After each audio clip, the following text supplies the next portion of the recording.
Salut, bienvenue sur Lifestylers. Alors aujourd'hui, intro totale. Aujourd'hui, j'ai invité une meuf qui veut pas montrer sa tête. Alors peut-être qu'elle va montrer sa voix. Comment qu'elle s'appelle? Elle s'appelle Nadia. Salut Nadia. Alors toi, Salut. t'es une espèce humaine bizarre. T'es une rareté, toi. Vas-y. C'est-à-dire, Bah, parlons un peu de cette espèce rare. tu es une copywriteuse. Oui, il paraît que c'est un métier en voie de disparition, j'ai entendu. Ah, Qu'en penses-tu? moi, je pensais que c'était en voie de propagation. Ah ouais, ok. Ouais. C'est Bon, plus dans ce sens-là, ouais. C'est encore un peu rare. il y en a pas beaucoup, mais de plus en plus. Bon, je te rassure, on va pas faire d'enfants, hein, on va juste faire une interview. Ça marche. Ça me va, écoute. J'ai décidé que je ne propageais pas mes gènes pour le moment. Ok. Donc, tu m'avais contacté, toi tu fais je sais pas, tu vas peut-être te présenter un petit peu, t'es copywriteuse, donc tu écris pour persuader les gens qui ont besoin d'un truc mais qui ne le savent pas encore, qu'ils ont besoin tout de suite maintenant, et de nous donner plein de pognon à nous ou à nos clients. C'est ça. En Là, gros, c'est ça. Donc, je suis Nadia du site Web Marketing de Filles et j'aide les web entrepreneuses à tout d'abord développer leur liste email. mhm, Et ensuite, à rendre les gens addicts à leur contenu ouais, en les aidant à améliorer leur mailing et leur page de vente, notamment. ça me rappelle deux, trois trucs, ouais. Sauf que toi, t'as fait la version fasciste féministe, quoi. Ouais, voilà. Ouais, ok. Bah, pour les quelques fois où on me traite de misogyne parce que je fais des mails un peu foireux, Ouais, voilà, après, moi, je les récupère chez moi, tu vois. voilà. Toc. Donc on parlera des commissions que tu me dois après, donc. Ouais, c'est ça. Alors tu voulais qu'on papote copywriting un petit peu. Ouais, donc ouais, j'avais quelques questions à te poser sur ce métier en voie de développement, comme tu dis. Ouais. Alors, selon toi, pourquoi c'est une compétence aussi rare? Est-ce que n'importe qui peut devenir copywriter ou pas? Ou est-ce que ça demande un minimum d'aimer tout ce qui est écriture, marketing, etc. Alors c'est plein de questions dans la même. Laisse-moi faire le tri. Pourquoi c'est aussi rare? C'est une bonne question. Bah déjà à la base, enfin, je me rappelle au moment où moi j'ai commencé à faire ça et à me spécialiser là-dessus, il y avait quand même pas grand monde en France qui savait ce que c'était. Faut être honnête. Ouais, ça Maintenant, c'était il y a combien de temps? euh, on est en quelle année là? 2017, je sais pas, il y a 4-5 ans encore, toi. Mhm. Enfin, j'avais déjà fait des pages de vente avant, mais vraiment, quand je me suis mis plus dedans, c'était ça, quoi. Ouais, il y a 4 ans, 5 ans. Et il n'y a pas grand monde qui sait ce que c'est. Il n'y a pas grand monde qui en parle. Probablement parce que c'est un truc qui n'est pas super sexy à vendre. Donc les formateurs en marketing, en général, ont tendance à parler et à vendre plus des compétences. Pas des compétences d'ailleurs. Mais Les c'est un peu. techniques plutôt, ouais. Ouais, voilà, c'est toujours la même chose. Les gens veulent des techniques magiques. C'est pareil, si tu vois, si tu cherches à faire un régime, j'en sais rien, toi, on va te vendre une technique magique, quoi. Enfin, c'est ce que les gens veulent, en tout cas. Et sur le marketing, c'est la même chose. Donc, du coup, peu de gens parlent de ça. Mais c'est comme tout dans la vie. Enfin, toi, t'as les principes à connaître et après, t'as les petites techniques qui permettent d'améliorer ou d'avoir des meilleurs résultats. Mais si t'as pas les bases, les fondations au début, t'es mal barré, quoi. Tu réfléchis le marketing, enfin, je sais pas, à la base, les anciens qui bossent, notamment ceux dont tu t'es peut-être inspiré aussi, je sais pas, des Gary Albert, des Carlton, des qui tu veux, des Ogilvy. Enfin, tout ça, c'est du marketing de réponse directe. Ces gens-là, ils travaillaient vraiment sur le cerveau humain, la compréhension, savoir quels étaient les leviers qui faisaient qu'une pub, une promo, une page de vente, enfin, c'était pas en mode internet à l'époque, réagissait, quoi. Qu'est-ce qui faisait qu'elle vendait vraiment. Et plus ça va, plus j'ai l'impression qu'on s'éloigne de tout ça, en fait. Tout le monde oublie un peu les bases au profit des trucs sexy sur le papier. Ok, comment on monte une audience sur Facebook, comment on a, je sais pas, 500 000 inscrits sur sa mailing list, ou je sais pas combien. Comment on développe un compte Instagram de façon à faire des ventes et avoir des clients. Tout ça c'est bien, je dis pas qu'il faut pas le faire. Mais ça vient qu'après, quoi. Pour moi, le copywriting, c'est la grammaire, quoi, qui est nécessaire pour pouvoir faire des phrases derrière, toi. Et tout, Ouais, je comprends. et tout. Donc, je réagis par rapport à ton mail d'aujourd'hui. Selon toi, ces gens-là donnent simplement aux gens ce qu'ils veulent Mhm. ou n'ont simplement pas envie de leur donner autre chose? C'est la faute à qui? Au marketeur ou au client de ce type de tactique? Je pense que c'est un peu des deux. Ça vient toujours en premier du vendeur, quelque part, donc des marketeurs, enfin des formateurs en marketing. Parce que les marketeurs, il y a des très bons marketeurs dont on n'entend jamais parler. Et d'ailleurs, tu as des bons copywriters dont on n'entend jamais parler parce qu'ils font que bosser pour des clients. Et ils n'ont pas de site comme toi ou moi, par exemple. Souvent, les meilleurs, ils sont aussi là, quoi. Mais c'est comme tout. Enfin, toi, c'est comme tout ce qu'on nous vend. C'est comme, je sais pas, c'est comme la télé. C'est toujours la faute du média, quelque part. Et le média, en l'occurrence, là, c'est quoi ? C'est les gens qui publient du contenu sur le marketing et qui te disent hey, je vais t'apprendre à faire plus de ventes. Tu débutes aujourd'hui, tiens, regarde, tu vas pouvoir devenir... j'allais citer un truc du lancement du moment, je vais prendre un autre exemple, histoire qu'on me casse pas la gueule. Je sais pas, comment devenir indépendant financièrement, ou comment gagner ta vie, ou de faire un revenu complémentaire, ou des rentes, ou j'en sais rien, enfin, tu vois. On t'accroche avec cette promesse-là, parce que c'est ce que tu veux, à la base. Après, le truc, c'est qu'une fois... Excuse-moi, ouais, je termine ma phrase tant que je suis lancé. À partir du moment où on te donne ces accroches-là, et c'est pas une mauvaise chose d'accrocher les gens avec ce qu'ils veulent, c'est le meilleur moyen pour que ça fonctionne. Mais derrière, après, il faut leur montrer ce qu'ils ont besoin. Ce dont ils ont besoin, ouais. C'est le mail du jour, donc forcément qui n'est pas du jour au moment où tu écoutes cette interview, toi, chez toi. Mais c'est toujours il y a ce qu'ils veulent et ce dont ils ont besoin. Et ce qu'on veut, c'est accrocher les gens avec ce qu'ils veulent, le truc sexy, le truc accrocheur pour eux, le problème qu'ils veulent résoudre, l'objectif qu'ils veulent atteindre. Et après, pour les aider, il faut vraiment leur montrer, tiens, le meilleur moyen de résoudre ton problème ou le meilleur moyen de t'aider à obtenir X, Y, c'est ça. Et le problème que je vois, moi, par rapport à la persuasion en l'occurrence, c'est que quasiment personne n'insiste là-dessus sur les formateurs en marketing, mais même pas qu'en France d'ailleurs. Hein. Aux États-Unis, il y en a quand même beaucoup plus qui parlent de ça, quoi. Mais en France, quasiment personne n'insiste là-dessus, alors que c'est le plus important de tout, quoi. Tu cherches à vendre, tu cherches à faire cliquer, tu cherches à accrocher l'attention, tu cherches à te différencier, tu cherches à convaincre, tu cherches à montrer aux gens quel est leur problème de façon à ce qu'ils agissent plus vite et qu'ils aient envie de ta solution parce que tu veux leur montrer qu'elle est pile sur mesure pour eux. Tout ça, c'est du copywriting, tout ça, c'est de la persuasion. C'est ce qui permet de vendre au bout du compte. Si t'as pas ça, après tu peux être une star en pub Facebook sur le côté technique, mais mine de rien, ta pub Facebook va quand même falloir qu'elle accroche l'attention. Ta pub Facebook, elle va amener vers une page de vente ou vers un contenu. Il faut quand même que le truc, t'aies envie de cliquer dessus et puis qu'il te convainque d'aller plus loin, quoi. Je sais pas, ça me paraît tellement évident. Alors après, je suis peut-être parti dans une longue explication, mais pourquoi les gens en parlent pas assez, enfin les formateurs en marketing? Je sais pas, je vois deux trucs. C'est soit parce qu'ils n'ont pas envie de se prendre la tête et qu'ils constatent que finalement vendre des systèmes un peu magiques, en tout cas sur le papier, avec des grosses promesses, ça vend bien pour eux. Donc pourquoi ils se feraient chier à vendre un truc qui est un petit peu plus difficile à vendre, parce qu'il faut que tu expliques aux gens à quel point c'est important. Ou alors est-ce que c'est simplement un truc qu'ils ne maîtrisent pas, peut-être? On ne sait rien. Il y a probablement de ça aussi. Hein. Ouais, peut-être ça aussi. Hein. En gros, si tu as le copywriting, tu peux vendre facilement de base, mais si tu as les techniques sans le copywriting, tu as beau avoir toutes les techniques que tu veux, tu n'es pas sûr de convertir autant derrière, quoi. Ouais, voire même de convertir du tout. Ouais. C'est souvent le problème des gens qui investissent dans la pub Facebook, par exemple, et qui n'ont rien derrière. Pas de page qui convertit, pas de page de vente non plus, pas de séquence email. Puis après, ils vont avoir tendance à blâmer la pub Facebook ou le gars qui a fait une formation sur la pub Facebook qu'ils ont acheté ou ce genre de truc. Pour une fois, je vais les défendre, mes camarades. Mais non, mais tout est lié, quoi. Enfin, je sais pas, c'est comme si t'étais... Enfin, je sais pas, par exemple, si t'es commercial, moi je dégueule, enfin, je sais pas, c'est un peu bizarre que je sois autant dans la vente et le marketing, alors que moi j'ai vraiment du mal avec les commerciaux et tous les vendeurs à la base. C'est vraiment pas mon monde et c'est un truc que je gerbe un peu, mais qui me fait un peu gerber. Mais je sais pas, un vendeur ou un commercial, qu'est-ce qu'il apprend en premier? C'est pas comment conduire sa bagnole pour aller chez les clients ou comment sonner à la porte ou comment avoir un beau sourire pour quelqu'un qui fait du porte-à-porte. Non, il va apprendre je suppose, je sais pas, je n'ai pas fait d'école de ça, quoi, ou de diplôme là-dedans, mais je suppose qu'on va lui apprendre quand même à convaincre.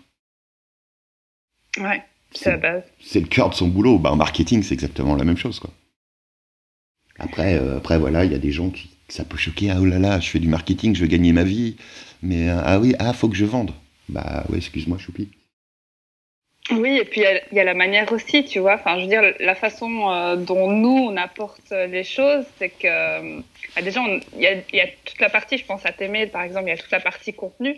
T'es pas là juste pour dire salut, je te vends un truc, tu vas mourir ce soir si tu l'achètes pas. Non, la personne, même si elle passe pas à l'action, elle a toujours appris des choses. Bah, c'est le but. Après, ouais, c'est dans ta stratégie. Même dans une page de vente en tant que telle, si tu veux qu'elle convertisse mieux, enfin, tu le sais, toi, Nadia, hein, je pense. Mais enfin, j'espère. Mais tu vois, tu veux aussi enseigner des choses. Et de sorte que même si la personne n'achète pas, au moins elle a appris des choses, quoi. Voilà, si toi tu peux, si t'envoies vers une page de vente, enfin voilà, c'est plus pour les gens qui nous écoutent. Si t'envoies vers une page de vente vraiment en mode hardcore, je veux te vendre mon tapis, mais que derrière t'apportes aucune valeur, la prochaine fois que tu vas envoyer un email ou un truc, tiens regarde, j'ai sorti un nouveau produit, les gens ils vont pas vouloir regarder. Parce qu'ils savent que voilà, tu vas leur pitcher un truc, à moins qu'ils aient vraiment envie du truc dès qu'ils voient ton accroche, quoi. Mais ça reste quand même des cas assez marginaux, ça. Alors que si tu apportes de la valeur régulièrement, le truc c'est de toujours amener de la valeur, et tu peux même, je sais pas comment toi tu fais, mais faire comme je fais moi, tous les jours j'envoie de la valeur, peu, mais juste ce qu'il faut, parce que j'ai remarqué que les gens en ont ras-le-bol du contenu trop technique, trop tutoriel, trop machin, ils veulent passer un bon moment. Donc c'est un mélange entre tiens, je te fais passer un bon moment, je te fais marrer, ou je te surprends, ou je te choque. Je t'apporte une petite leçon ou un petit truc qui va te permettre d'avoir des meilleurs résultats, et j'envoie vers une offre systématiquement. Bon, ça c'est un système qui est un peu extrême, mais qui fonctionne très bien. Mais l'approche, elle doit être là, qu'on fasse un tunnel de vente et qu'on amène des gens via de la pub Facebook par exemple, ou autre, et qu'on les fasse rentrer dans une séquence. Dans tous les cas, tu veux amener de la valeur, tu veux leur montrer qu'ils peuvent y arriver, voilà, t'as toutes les objections à casser, mais tu veux aussi leur donner avant de recevoir, quoi. Ouais, et puis il y a vite un côté addictif aussi, hein. Je veux dire, moi je le vois par exemple, que ce soit avec tes mails ou les retours que j'ai sur ma séquence à moi, ouais. C'est vraiment le rendez-vous quotidien, quoi, tu vois. Tu sais que tu vas passer un bon moment et t'apprends des choses en même temps. C'est vraiment le but, en fait. Tu veux lier une relation qui est beaucoup plus forte qu'avec toi, ton client idéal. Tu veux qu'il ait une relation beaucoup plus proche avec toi qu'il aura avec n'importe lequel de tes concurrents, finalement. Tu veux devenir son meilleur conseiller, avant même d'être quelqu'un qui va lui vendre un truc, toi. Tu veux devenir quelque part son meilleur ami virtuel. Et le fait d'envoyer, toi, un truc un peu qui mélange, ça s'appelle de l'infotainment, c'est pas moi qui ai inventé le terme, mais un mélange d'informations, de divertissement comme ça te permet vraiment de rendre les gens accros, surtout si tu leur fais passer un bon moment, ça c'est hyper important, tout en leur apprenant des trucs, toi, il faut vraiment que les deux éléments soient là, quoi. Et après, ils vont te pardonner que tu leur envoies une offre tous les jours, finalement, parce qu'elle est juste là en plus, au cas où ils veulent. Tiens, d'ailleurs, si je devais schématiser le truc, c'est voilà, t'as un mix de ça dans le mail que t'envoies, et derrière, soit dit en passant, si tu veux aller plus loin, il y a ça, regarde. Et si les gens ont pas envie de cliquer, ils cliquent pas, c'est pas grave. C'est vraiment pas grave. Mais vu qu'ils deviennent accros, si tu fais ça bien, ils vont ouvrir tous tes mails, et au bout du compte, forcément, ils vont cliquer sur plus de tes pages de vente que si t'as une relation classique comme la plupart des marketeurs avec leur liste, c'est-à-dire normal, mais pas aussi proche, pas au point où les gens aient envie d'ouvrir tous tes mails, finalement, quel que soit le titre, quel que soit le truc, quel que soit le sujet dont tu parles. Ouais, et ils vont même te demander de leur vendre des trucs. Bah ouais. Des fois, c'est quand est-ce que tu réouvres ça ou Ouais, clairement. Quand est-ce que tu fais une promo sur tel truc à nouveau, quand est-ce que tu... Je sais pas, je prends un exemple récent, pour moi, j'envoie une formation papier dans mon offre à abonnement qui est sur la persuasion, apprendre le copywriting, etc. Ça me faisait des plombes qu'on me demandait quand est-ce que je faisais une promo sur les anciennes formations. Donc moi, je l'ai fait il y a pas très longtemps, puis mais tu vois, ça permet aussi de... Puis même, ça te donne ce qui est génial aussi, c'est que on fait une parenthèse sur ta question d'origine, hein, mais bon, c'est le problème de laisser des copywriters parler entre eux, quoi, c'est pas bon, je crois. Mais tu t'arrives à avoir une telle relation avec ta liste que finalement, bah, vu que tu leur envoies des trucs cool tous les jours, toi que tu leur parles, ils rentrent vraiment dans ta vie. Enfin, je sais pas si t'as forcément eu ce type de retour si t'envoies un mailing tous les jours à ta liste comme ça en mode très proche finalement. Tu vois, ils vont, je sais pas, si tu parles un peu de ce qui se passe dans ta vie, tes émotions, ils vont réagir à ça. Si tu leur parles d'un truc que t'as testé, je sais pas, n'importe quoi, ils vont te donner leur avis.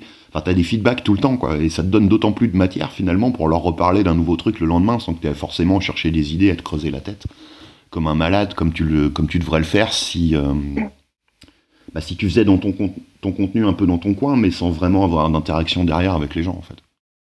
Ouais. Et le jour où tu as, entre guillemets, le malheur d'arrêter pendant quelques jours ou quelques semaines, on se demande même si tu as envie, tu vois. Qu'est-ce qui se passe? Ah oui, c'est le truc, ouais. Bah, moi, j'avais eu, je sais plus, un problème à un moment avec mon système d'envoi de mail, mon espèce d'autorépondeur, je sais plus, il y a quelques mois. Ouais, j'avais été bombardé de mails, genre, est-ce que ça va? Il suffit de rater un jour, hein. C'est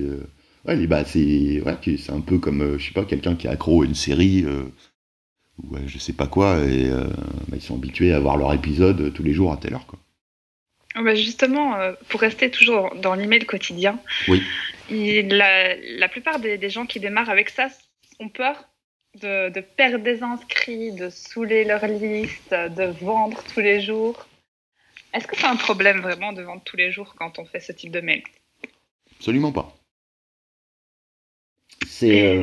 Oui, tu perds du monde au départ. Un petit peu.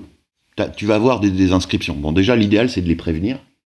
Moi, je conseille toujours à mes clients qui s'y mettent d'envoyer un petit mail. Et je conseille même de le faire en deux phases. La première phase, c'est, je sais pas, tu trouves un thème sur lequel tu as envie de groover dans tes contenus pendant quelques jours, peut-être une semaine ou deux.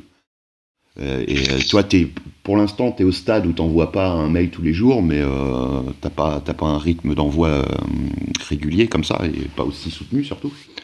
Et tu peux leur dire, tiens, faut que je te parle de tel thème, il y a plein de trucs que je veux te partager sur ce sujet-là. Du coup, je vais t'envoyer un mail tous les jours la semaine prochaine, ou dans les 15 jours qui viennent. Si c'est un problème pour toi, tu as un lien pour te désinscrire juste en dessous, pas de souci. Mais ça va vraiment t'inspirer, t'aider, parce que X, Y, Z. Du coup, jette un œil et puis tu verras par toi-même. Tu fais ça dans un premier temps. Et dans un second temps, là, tu dis que l'expérience s'est super bien passée et que du coup, tu as décidé d'envoyer un mail tous les jours. Et généralement, c'est important de prévenir. C'est comme, je sais pas, quand tu proposes aux gens de s'inscrire à ta mailing list, envoie-leur, même si tu le mets pas sur ta landing page ou l'endroit où ils peuvent s'inscrire, toi, dans le mail automatique, moi j'en ai qu'un mail automatique. Après, mon tunnel, c'est vrai, mon tunnel de vente, c'est le truc le plus simple du monde. C'est qu'il n'y en a pas, en fait. Enfin, si, c'est un tunnel permanent. Du lundi au vendredi, j'envoie un mailing à ma liste, et puis basta, quoi. Un coup, je parle d'un truc, un coup d'un autre.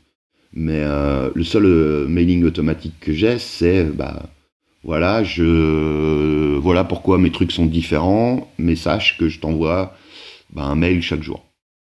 Et que à chaque fois, je fais une offre. Mais tu vas voir, t'as envie de tester parce que je te parle de ça qui va t'aider à obtenir X, Y, Z. Donc vraiment, les prévenir, ça aide. Mais après, qu'est-ce qui se passe globalement?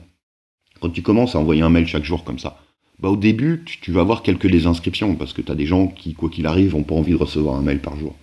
Mais globalement, si tes mails sont bons, sont intéressants, tout ça, déjà, ça va être très peu. Et puis c'est quoi qu'il arrive, des gens qui n'auraient jamais acheté, toi, qui sont un peu tombés sur ta mailing list un peu par hasard, des touristes, quoi, du tout venant. Des gens qui sont vraiment intéressés par ce que tu proposes, quelle que soit ta thématique, voilà, ils vont rester quoi qu'il arrive. À part si vraiment tes mails, ils sont chiants, ils sont pourris, mais sinon, il n'y a aucun problème, avec ça. Et c'est là où tu arrives enfin, au gros avantage du système, c'est de les rendre accros, donc de les faire ouvrir tout ou presque. Ou s'ils peuvent pas ouvrir, ce qui se passe souvent, t'as peut-être eu ce genre de truc, Nadia aussi, c'est qu'ils se créent un dossier où mettent tes mails, quoi, toi, pour les relire plus tard. Ouais. Bon, c'est pas l'idéal, nous on veut qu'ils les ouvrent et qu'ils les lisent tout de suite et qu'ils cliquent et qu'ils achètent, idéalement, mais... Ouais, parce que souvent plus tard c'est jamais, hein. Mais c'est vrai que moi j'ai un dossier aussi avec ceux qui m'envoient des mails tous les jours, ou parfois je les relis. Et voilà, quoi. Ouais, ouais, même chose, quoi. Mais bon, après, ça peut arriver, hein, t'es pas toujours dispo non plus. Ouais, je vois. pour voir le mail du jour. Mais à partir du moment où tu as cette relation de proximité et que tu deviens la personne dont on a envie de lire les contenus ou de regarder les vidéos, parce que finalement ces techniques-là sont applicables à la vidéo ou au podcast aussi. Hein. Mais voilà, dès que tu deviens cette personne-là aux yeux de ton audience, c'est bon, t'as gagné quelque part. Parce qu'après, qu'est-ce qui va se passer? Oui, t'envoies une offre tous les jours, mais pas en mode voilà, flingue sur la tempe, achète mon truc tout de suite, absolument. Les gens, ce dont ils ont besoin pour être prêts à acheter, c'est de te connaître, d'avoir confiance en toi, qu'il y ait un début de relation qui soit tissé, que tu leur apportes de la valeur, qu'ils voient que tu sois bien expert ou experte sur ton truc, d'avoir du cash pour acheter un produit, d'avoir du temps pour eux pour l'utiliser, et puis d'être bien convaincus du fait qu'ils aient besoin d'une solution pour résoudre leurs problèmes. Et ça, c'est super dur à manufacturer. Nous, en tant que copywriter, toi, c'est pareil. Enfin, je sais pas, on a dû te commander souvent des séquences d'emails pour des clients ou des choses comme ça. C'est pas infaisable, hein, ça marche, mais je trouve que c'est beaucoup plus simple de pas se prendre la tête et de simplement envoyer un mail par jour, et puis finalement de laisser les gens être prêts quand ils seront prêts, quoi. C'est ça. Bah, surtout que tu sais jamais à quel moment telle personne va réagir, quoi. Voilà. Je sais pas, moi je prends l'exemple que j'ai avec toi. Je sais pas, j'ai peut-être mis 1 an avant de t'acheter un truc, quoi. Tu vois? Vache, t'es dur en affaires, toi. Non, mais au début, j'ai eu du mal avec le style Greg. Un peu. Mais bon, je suis restée quand même. Ouais, non, mais mine de rien, j'ai plein de... Quelle limite va les faire réagir, en fait. J'ai plein de gens comme ça, ouais, qui ont eu du mal à accrocher au début, puis qui deviennent accros après. Donc, faut pas... Des fois, tu vois. Ouais. Mais c'était quoi la question? J'ai oublié de répondre à une question, à un bout de la question que tu as dû me poser il y a 20 minutes maintenant. Oui, par rapport tu parlais des séquences automatiques, le fait d'écrire tous les jours avec le tunnel le plus minimaliste au monde, ou faire des séquences, tu disais que tu préférais que les séquences automatiques fonctionnaient, mais que c'était mieux l'autre. Enfin, en gros, c'est ça que tu disais. Ouais. Bah ouais, parce que tu peux pas dans la... Enfin, aussi bon copywriter tu sois, aussi bon que tu sois en vente, en persuasion, ce que tu veux, t'appelles ça comme tu veux, c'est quand même difficile d'arriver à séquencer c'est faisable, hein, mais ça demande vraiment d'être très bon en copywriting. Et c'est pas le truc que je conseille aux gens qui débutent, tu vois. De chercher à faire une séquence où tu te dis, tiens, voilà, les gens s'inscrivent, j'ai 7 mails pour leur vendre ma cam. Donc dans le premier mail, bah, faut que j'apporte de la valeur, le deuxième aussi, le troisième, je commence à susciter la curiosité sur mon offre, après je leur montre qu'ils ont besoin du truc, après je casse les objections, enfin il y a tout ça à faire. Mais c'est quand même beaucoup plus dur à manufacturer, toi t'es obligé de te dire, ok, il se passe combien de temps dans leur tête pour que par rapport à ce que j'ai à vendre, il faut qu'il se passe ça. C'est faisable, hein, voilà. Moi je l'ai fait, je sais pas, enfin des séquences comme ça, j'en ai fait je sais même pas combien, enfin des centaines sans doute maintenant, pour des clients. Mais c'est pas ce que je conseille à quelqu'un qui débute, parce que ça te demande une telle connaissance de ton audience, une telle connaissance de ton marché, de ce qui se passe dans la tête des gens, des mécanismes de persuasion, que c'est beaucoup plus facile finalement d'y aller en mode bah, tu leur parles un peu tous les jours de ce que t'aimes, de trucs qui peuvent les aider, et tu les laisses finalement avoir le déclic à leur rythme quelque part. T'as des gens qui vont être convaincus tout de suite. Enfin, quand je dis tout de suite, ça va être rapidement, la première semaine, ils découvrent, ils achètent un truc. Et t'as des gens, voilà, comme Nadia, toi, comme toi, ça peut prendre 1 an. Mais c'est pas grave, à partir du moment... moi, je préfère vraiment que quelqu'un mette 1 an avant d'acheter mes trucs ou les trucs de mes clients dont je me charge du marketing, mais qu'après, ils deviennent des clients réguliers, qui s'abonnent si j'ai une offre à abonnement à promouvoir. Des choses comme ça me dérange absolument pas, quoi. Parce que l'un dans l'autre, finalement, tu fais toujours beaucoup plus de ventes en faisant comme ça qu'en ayant juste une séquence automatique et après en laissant un peu les gens dans la nature, quoi.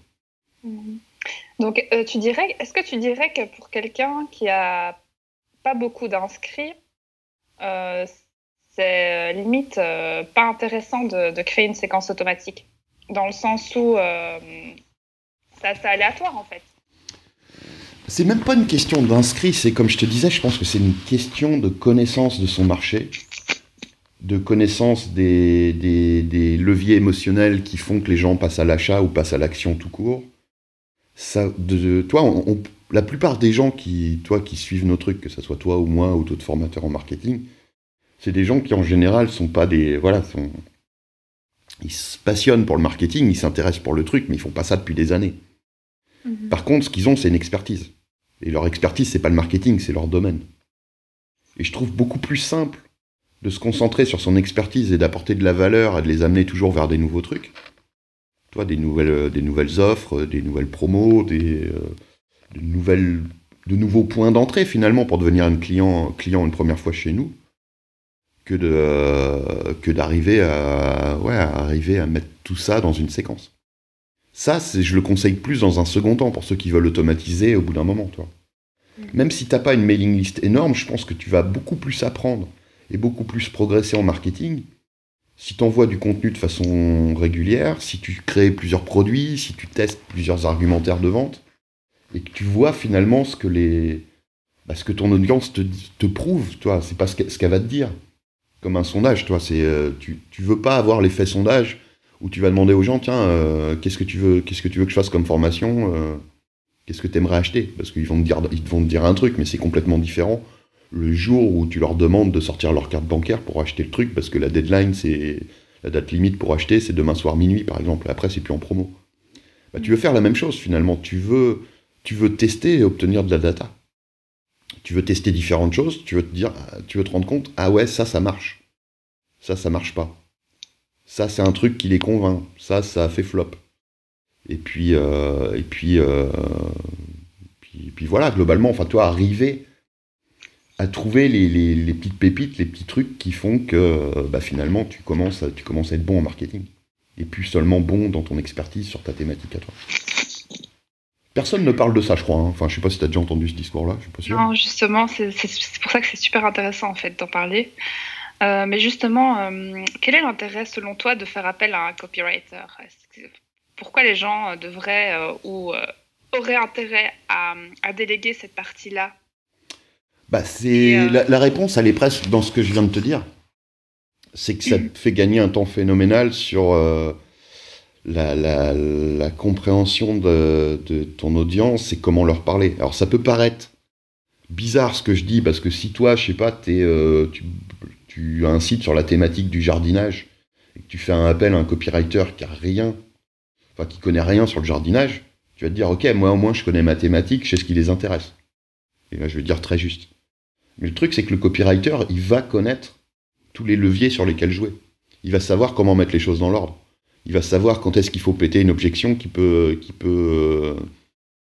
constituer un frein à l'achat, et que si tu la traites pas, la personne va se dire, ah ouais, ça aurait pu m'intéresser ce produit-là, mais il y a ça. Et en fait, à cause de ça, je vais pas acheter. Sauf que jamais cette personne va nous faire ce retour-là. Ou c'est rarissime. Copywriter, voilà, c'est son travail. Il sait, il fait ça tout le temps. Il sait comment amener les choses, il sait comment faire cliquer les gens, il sait comment accrocher l'attention, il sait comment convaincre, il sait comment prouver ce que tu avances, il sait comment donner des exemples qui vont faire dire aux gens, ah ouais, effectivement, j'aurais pas pensé à ça. Ah oui, effectivement, si je fais ça, ça va mieux marcher. Il sait comment injecter de l'urgence, il sait, enfin voilà, c'est son job, quoi. Et toi, je commencerai par ça déjà, pour répondre à ta question. Ouais. Et justement, combien ça coûte tout ça et combien ça peut rapporter de le déléguer? Alors là, c'est impossible de répondre à ta question. Dans le sens, combien coûte un copywriter, si on peut à peu près répondre. Moi, honnêtement, je sais même plus. Enfin, tu vois, les copywriters en France, je sais pas combien les autres facturent exactement. Je sais juste que je suis le plus cher. Tu vois, pas parce que j'ai des retours, tu vois, par pas mal de gens qui veulent faire appel à moi, ou qu'on a fait appel à d'autres copywriters avant de faire appel à moi. Et bon, je fais ça depuis un moment. Je suis peut-être le plus connu maintenant, j'en sais rien. Enfin bon, bref. Après, combien on pourra revenir là-dessus, je sais pas, à la limite, tu peux dire tes tarifs si toi ça te va. Ouais, non, mais c'était plus dans le sens où quand le prospect te dit ouais, ok, j'ai envie de déléguer le copywriting, mais c'est cher. Ouais. Tu vois, moi j'ai des gens qui me disent oui, non, c'est quand même un gros budget, mais qui comprennent pas forcément ce que ça rapporte derrière, quoi. Ça allait être la suite. C'est toujours la même chose. Et d'ailleurs, on veut le faire dans des argumentaires de vente, même si on ne vend pas de l'argent. Nous, en marketing, souvent, on vend une formation qui va t'aider à doubler tes ventes, par exemple. Ou avoir 2 fois plus d'inscrits à ta mailing list. Si je te dis, tiens, admettons que tu ne connaisses pas grand-chose en marketing, tu débutes, Nadia. Si je te dis, tiens, j'ai une formation pour toi, si tu appliques tout ce que je vais te montrer, tu vas avoir 2 fois plus d'inscrits à ta mailing list. D'après toi, combien tu vas faire de ventes en plus? Toi, simplement en démontrant le ROI comme ça. Forcément, ça va te parler. Parce que tu sais, je sais pas, je donne un exemple bidon, admettons que tu fasses 1 500 € de vente par mois, et tu as, je sais pas, 600 inscrits à ta mailing list. Si je te montre comment doubler ou tripler ta mailing list, bah tu sais que finalement, cette formation qui coûte 97 € par exemple, bah, va te rapporter largement plus derrière. Tu démontres le retour sur investissement. Bah, travailler avec un copywriter, c'est exactement ça. C'est quelqu'un qui va t'aider à... Bon, tout dépend d'où tu pars, mais c'est quelqu'un qui va t'aider peut-être sur un produit que tu as déjà, à vendre 2 fois plus en refaisant ta page de vente, ou ton script de webinaire, ou ton script de vidéo de vente. C'est peut-être quelqu'un qui va t'aider à ce que tu vendes régulièrement, peut-être tous les jours de l'année, que tu fasses des ventes sur un produit qui, pour l'instant, où t'en vends 3 tous les 6 lunes. C'est voilà, l'intérêt de faire appel à un copywriter, il est là, tout simplement. Sans parler aussi du fait que ça t'évite d'avoir à apprendre un truc qui n'est pas forcément ta spécialisation. Peut-être que tu n'as pas envie de passer des mois et des mois à apprendre le copywriting. Parce que c'est pas un truc qui s'apprend de... Autant c'est le truc le plus important en marketing et en vente et sur le web, selon moi, et je crois qu'avant que quelqu'un me fasse changer d'avis là-dessus, il va falloir qu'il se lève de bonne heure. Peut-être qu'il n'est pas encore né, le mec, ou la nana. T'as vu, je suis plus aussi misogyne qu'avant. Maintenant, je suis les deux. Ouais, t'as vu. C'est bien, cool. J'aime me comporter en société, quand même. Mais ouais, c'est que ça prend du temps à apprendre ce truc-là, quoi. C'est une vraie compétence.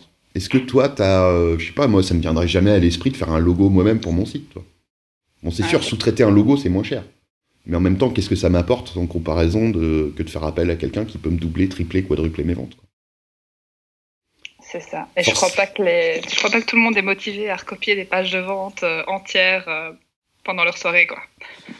Bah, ouais, faut aimer ça, quoi. C'est clair. On devrait vendre les dopes qui vont avec. Ouais, moi, j'ai toujours fait ça à Agen, je crois. À quoi? À Agen. Ah ouais, d'accord.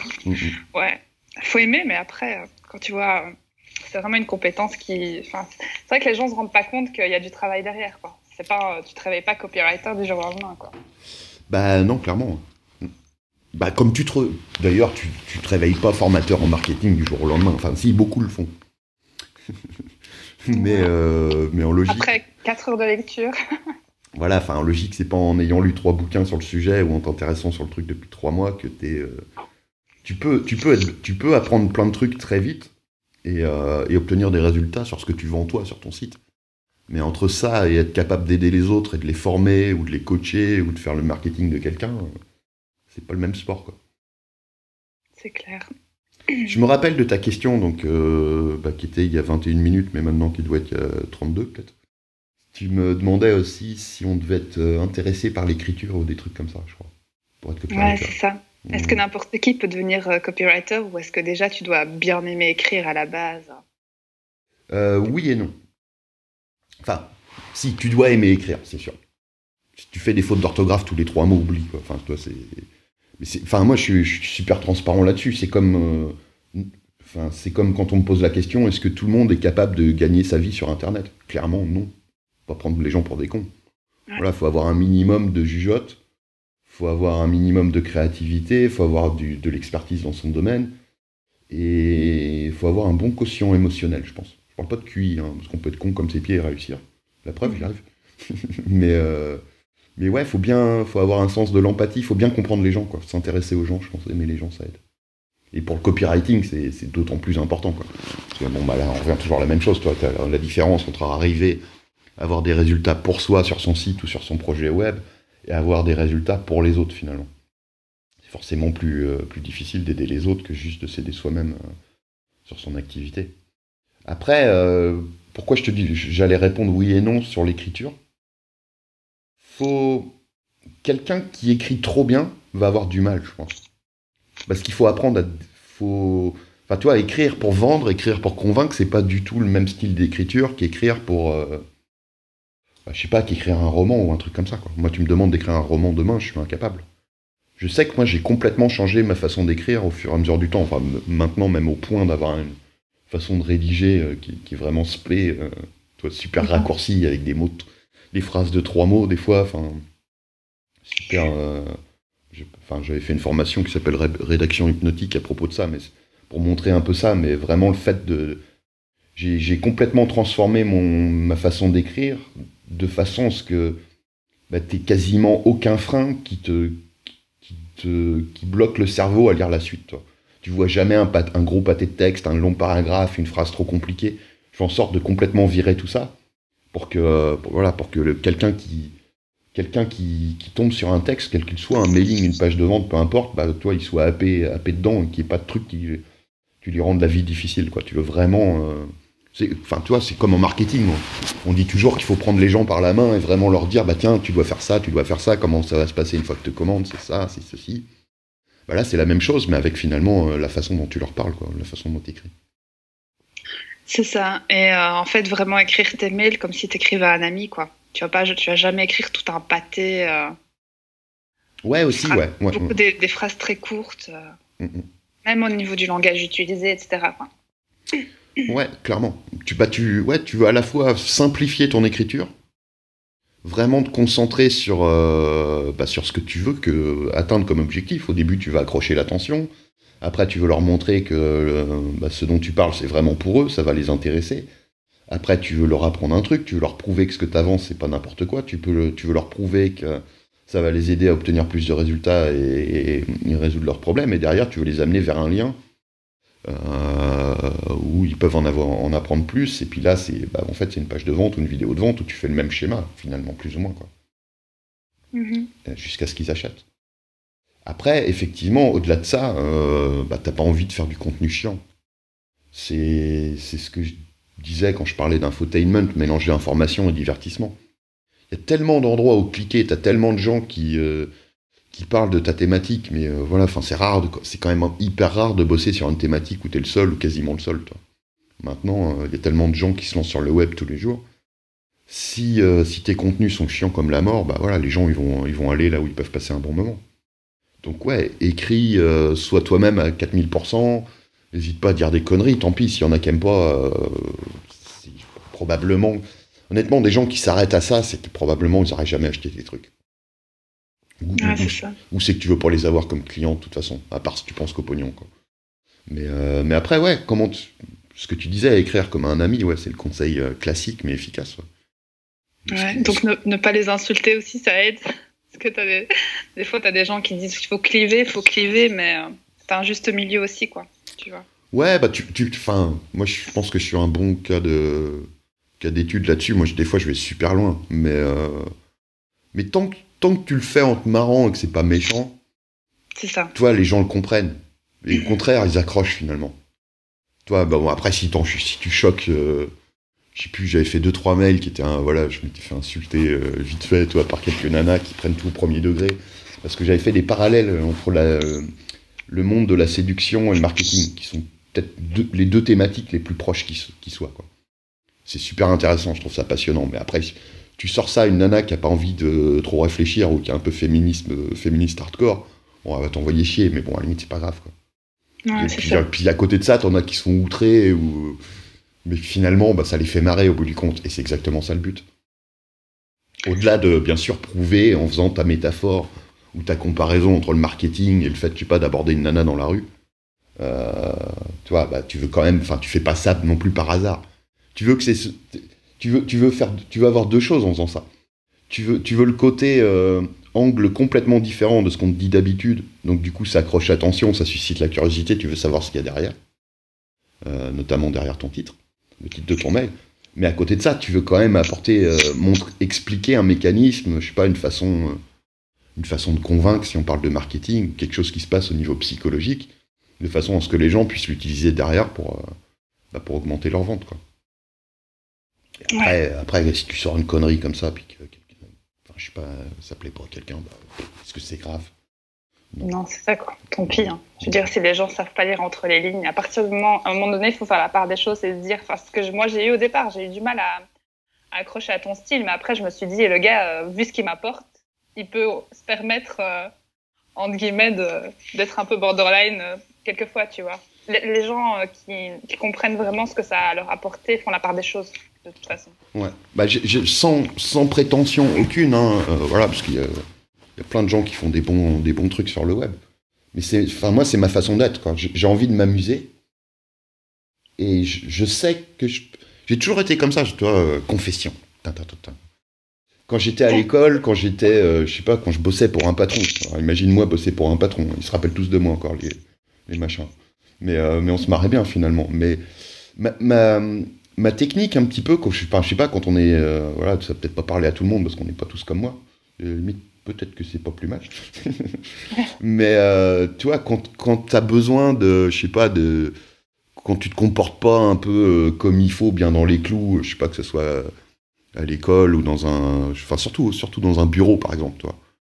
Moi, mon truc, ça a toujours été de me dire, ok, je veux pouvoir me permettre d'être moi-même, de sortir ma vanne, parce que si je sors pas ma vanne, de toute façon, je vais être malheureux à la fin de la journée, j'ai envie de m'amuser, j'ai envie de... Voilà.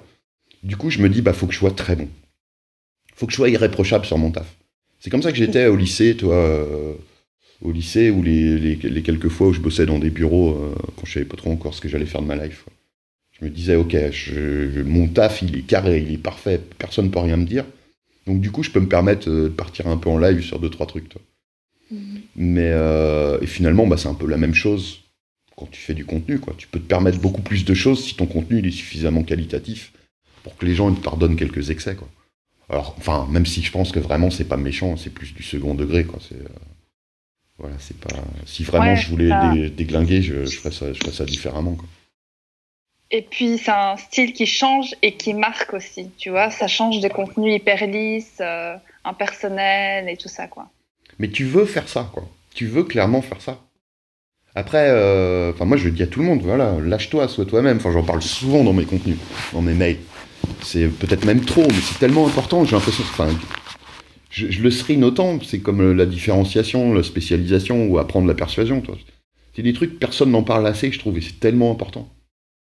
C'est le meilleur moyen de se différencier, c'est de faire passer un bon moment à ton audience, d'être 100% toi-même et de pas être une énième version ou voilà un clone quoi. Quelqu'un qui est lisse finalement va forcément, à part si t'es capable de toujours sortir du contenu venu de l'espace qui a rien à voir avec ce qui a jamais été dit ou vu sur ta thématique, tout en étant efficace et qui marche. Donc accroche-toi pour arriver à faire ça régulièrement. Bah, quelque part, tu vois, pour accrocher les gens, ça se fait autour de la personnalité, ça se fait autour de la façon d'être. Et donc, il faut juste être soi-même. Après, voilà, être soi-même, c'est pas du tout la même chose d'une personne à l'autre. Quoi. Pas quelqu'un qui me lirait et qui chercherait à dire les mêmes conneries que moi ou avoir le côté un peu sarcastique comme moi. Si c'est pas du tout sa nature, ça marcherait pas. Comme moi, si je devais copier, je sais pas, ton style ou le style de je sais pas qui, ça marcherait pas non plus, quoi. C'est le plus facile en fait, rester soi-même et puis le reste suit généralement. Mais qu'est-ce que c'est bon, ça a que des avantages. C'est parce que t'as pas cherché à jouer un rôle, t'as pas cherché à savoir ce que les gens vont penser de toi, t'as pas à te forcer. Et puis surtout, tu prends voilà le but. Le but, c'est tu veux un des moyens de rendre les gens accros à ce que tu fais dans tes mails ou dans tes contenus en général, c'est de donner du plaisir et qu'ils passent un bon temps avec toi. Côté entertainment, quoi. Quelle que soit la méthode, que ça soit fait à coup de trucs un peu choc, de trucs un peu surprenants, de trucs plutôt drôles, peu importe le moyen finalement. Mais s'ils passent un bon moment avec toi, ils vont accrocher, ils vont rouvrir ton prochain mail, et celui d'après, et celui d'après, et celui d'après. Mais si toi tu t'éclates déjà à faire tes trucs, moi si tu savais le nombre de fois où je me marre tout seul comme un con à taper mes trucs, toi. Mais c'est bon signe. Si je sais que je me marre, je sais que le mail il est bon, quoi. Alors qu'à la base, je suis pas censé faire marrer les gens, je suis censé les aider à avoir plus de ventes et à booster leur activité. Mais toi, c'est un point qui est aussi important pour moi que la valeur que je donne. Il y a vraiment les deux, quoi. Faut qu'il y ait les deux ensemble. J'ai mis du temps à capter ça, hein, franchement. Ouais. Mais je comprends que les gens aient du mal à se lâcher autant parce que c'est pas ce qu'on leur apprend, c'est pas évident à première vue, quoi. On a cette tendance naturelle à se dire voilà, Faut pas que... Voilà, on veut tous plaire au plus grand nombre possible. On se dit que statistiquement, on va plus vendre si on fait un truc un peu propre, un peu carré, qui est censé plaire à tout le monde. Mais voilà, finalement, au bout du compte, on est lisse et on plaît à moins de gens que si on est vraiment soi-même, qu'on a sa vraie personnalité. Ouais, c'est ça. Et surtout, les gens à qui on plaît, c'est des gens qui rachètent encore et encore, quoi. Plutôt que d'acheter une fois. Ouais, bah alors ça vient aussi forcément de la qualité de notre contenu et de ce qu'on vend. Hein. Mais les deux sont liés, quoi. Les deux sont importants. Mais ouais, ça joue aussi, quoi. Parce qu'au bout d'un moment, moi, ça m'est arrivé moi-même en tant que client, sur des formations marketing ou d'autres trucs, tu vois, au bout d'un moment, c'est plus uniquement le produit que tu achètes, c'est la personne qui est derrière, quoi. Ou la marque. C'est ça.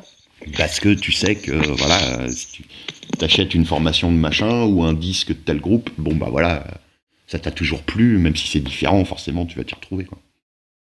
Ouais, et tu lis même plus la page, en fait. Ouais, clairement. Tu le sais, tac, voilà, tu prends. Ouais. Bon, bah, ça fait un moment qu'on parle. Là, j'ai encore une dernière question. C'est plus une question copywriter pro. Ouais. Quand tu es prestataire de service, oui. Bah, surtout quand c'est une compétence comme celle-là où tu peux avoir plus ou moins beaucoup de demandes. Ouais. Et donc, bah, tu as eu le problème récemment, et je l'ai eu aussi cet été, d'accepter trop de choses, tu vois, d'accepter trop de projets. Ouais, m'en parle pas, là, c'est encore pire, je crois. Bref. Et du coup, bah, comment sortir de ça et comment automatiser, entre guillemets, hein, tes revenus quand tu es prestataire de service pour ne pas tomber justement dans ce truc. Bah, quand tu es prestataire de service, par définition, tu peux pas vraiment automatiser. Tu vois, non, mais plus vu que tu passes du temps là-dessus. Après, des axes, soit tu embauches un copywriter qui t'aide, mais accroche-toi parce qu'il n'y a pas grand monde. Enfin, moi, en France, je sais pas, après, moi, c'est vrai que j'ai jamais embauché un copywriter en France, donc le niveau des autres, je le connais pas. J'entends juste des retours, toi, de clients qui ont testé machin. Mais généralement, toi, ça va pas être fiable non plus, mon truc, parce que généralement, si on m'appelle, je vais dire, bah tiens, t'as bossé avec quelqu'un avant, et on va me dire, bah ouais, j'ai bossé avec un tel ou un tel, mais si on m'appelle moi maintenant, c'est que bah, le gars ou la...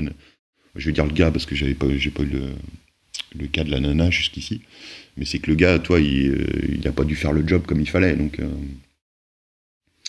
Tu peux, ouais, bah soit c'est comme tout, toi, enfin comme toute prestation, enfin comme toute boîte qui fait de la prestat de service finalement. Tu peux embaucher pour pouvoir continuer à prendre plus de clients, ou alors ne plus prendre tes clients et puis finalement que ce soit tes employés qui fassent le job. Mais sur le copywriting, c'est quand même tendu de trouver quelqu'un qui est suffisamment bon. Après, le meilleur moyen d'automatiser entre guillemets, bah, c'est de prendre des royalties sur les ventes, c'est-à-dire un pourcentage. Sur toi, tu fais le boulot une fois, mais c'est pas de l'automatisation. Toi, ça te permet par contre quand même d'avoir des revenus passifs qui sont. Et plus tu crées des pages de vente où tu demandes des royalties, bah après, toi, tant que le produit il est en vente, techniquement, bah tu touches X% en fonction de ce que tu as négocié dans le contrat avec ton client, quoi. Et ça, c'est quand même chouette, quoi. Quand tu commences le mois et que tu as une somme à, je sais pas, à 5 chiffres qui tombent juste sur des pages de vente que tu as fait avant, c'est quand même plutôt cool. Et justement, est-ce que tu aurais des conseils par rapport à ça, de choses auxquelles il faut faire gaffe pour ne pas avoir, comme certains de nos collègues ont eu, finalement des gens qui ne payent plus Donc tu vois, tu négocies la commission et puis finalement la personne disparaît dans la nature ou des choses comme ça. Est-ce que tu aurais des conseils par rapport à ça pour bien cadrer le truc ? Bah clairement, tu fais un contrat déjà. Dans ton contrat, tu précises bien toutes les modalités. Sur quel, toi, enfin, t'as les trucs classiques, sur quel, par rapport à quel chiffre t'es payé, qu'est-ce qui, toi, je sais pas, après tu négocies un pourcentage mais à partir du moment, là on parle d'un cas où, ouais, il y a un pourcentage des royalties sur la durée. Bah, faut penser aux modalités de sortie, en fait. Ce que j'appelle les modalités de sortie, c'est pour le client, à partir de quand il peut se permettre de ne plus payer tes royalties. Pour expliquer, je vais te donner un exemple. Admettons, je fais une séquence pour un client. Une séquence email, par exemple, ou une page de vente plus une séquence email, peu importe. On va dire une page de vente. Hop, je prends X% sur les ventes. Bah, techniquement, la logique, c'est que tant que mon client utilise ma page de vente et fait des ventes, bah, il doit me donner les X% qu'il y a sur le contrat. Sauf s'il négocie avec moi une clause comme quoi bah, je suis prêt à te payer tant % pendant 2 ans, par exemple, ou pendant 1 an. Mais ça, c'est à toi d'accepter ou de pas accepter, quoi. Moi, je pars du principe, perso, hein, quand je fais mes négos, qu'à partir du moment où le client utilise mon marketing, bah voilà, je suis censé toucher quelque chose dessus, quoi. Je suis censé continuer à toucher mon pourcentage. Mais après, tu vois, c'est aussi un moyen de rassurer le client. Et quand tu signes le contrat, et de faciliter la vente. Admettons que ma page de vente, elle soit moisie. Que je lui fasse facturer hyper cher et que, voilà. Et au bout d'un moment, je sais pas, il change un peu, il n'utilise plus la séquence, par exemple, la séquence email que j'avais créée pour lui. Il en fait une autre, ou il décide de plus vendre ce produit. Bah, c'est logique qu'il me paye plus, quoi. Enfin, bon, après, ça va un peu ensemble, parce qu'à partir du moment où il l'utilise plus, de toute façon, il est plus censé me payer quoi que ce soit, vu que ça fait plus de vente. Mais toi, c'est juste ces trucs-là, en fait, bah, auxquels il faut songer avant de signer un contrat de copywriting, ou de prestation marketing, en règle générale, d'ailleurs. Ouais, Après, tu as l'option B, c'est te créer une petite armée de mafieux russes bien musclés, toi, tout ça. Au cas où. Voilà, mais ça, bon, faut faire quelques pages de vente qui rapportent bien, puis après, avant de te payer ça, quoi. Mais après, t'investis, ouais, c'est sympa. Ok, ça va. Bah écoute, merci à toi pour tes lumières. Bah, je t'en prie. C'est donc, bah, si t'es une meuf, toi qui m'écoutes, bah, et que tu veux voir du marketing fait un peu comme moi, mais en mode meuf, bah, tu cliques sur le lien que Nadia va te donner à voix haute. Donc, c'est pas un lien, en fait. Mais ça marche quand même. Donc, c'est webmarketingdefilles.com et tu vas pouvoir recevoir 19 techniques redoutables et souvent négligées pour augmenter ta liste email. Et du coup, bah, tu vas voir un petit peu le même style d'email qu'on fait avec Greg derrière où tu apprendras à faire tout ça. Et bah, tu jugeras par toi-même, mais c'est vrai que c'est un style différent. C'est plus fille, mompreneur et tout ça, quoi. Donc du bon marketing, mais à talons et maquillage. Ok. Non, pas de maquillage, pas de talons, justement. C'est plus mompreneur basket, avec les mômes dans les bras. Ok. Bon, bah pareil, hein, écoute. Pourquoi pas. Voilà. Bah, super, Nadia, merci pour ces questions. Et puis, bah, all the best pour ton copywriting de copywriter. Merci à toi pour l'invitation. À très bientôt, ciao. À bientôt, ciao.